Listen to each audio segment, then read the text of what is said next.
میں رات کے پچھلے پہر چھت پہ ہاتھ میں سگریٹ سلگھائے دسمبر کی سرد ہوا کی زد میں سگریٹ کے دھوئیں سے اٹھتی ہوئی ہلکی سی لہر کو اٹھتے اور بجھتے دیکھ کے سوچ رہا تھا کہ ہمارا تعلق محبت تھی یا ضرورت۔ پہلا خیال، محبت۔ کیا کہا؟ محبت؟ ہاں، محبت۔ وہ محبت ہی تو تھی کہ جس نے اسے مجبور کیا کہ وہ شریعت کے احکامات کو پامال کرتے ہوئے باپ کی عزت کو رونتے ہوئے میری جانب بھاگی تھی۔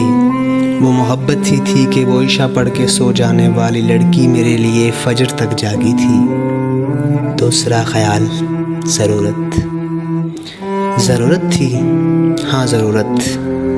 جب وہ مجھ سے ملی تو اس کے بدن پہ پہلی محبت کے زخم تھے جن سے رستہ لہو میرے منہ کو لگایا۔ پہلی ناکام محبت کے خلا کو بھرنے کے لیے مجھ سے دل لگایا۔ ضرورت تھی۔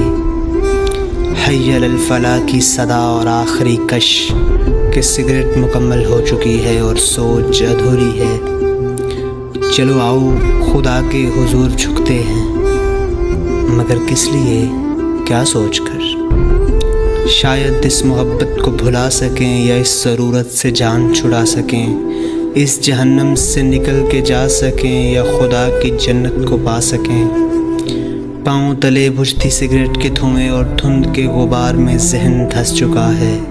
خدا سے تعلق محبت ہے یا ضرورت؟ اپنی ناکام محبت کا خلا بھرنے کو خدا کی طرف جا رہا ہوں۔ میں بھی محبت نہیں کر رہا، میں بھی ضرورت نبھا رہا ہوں۔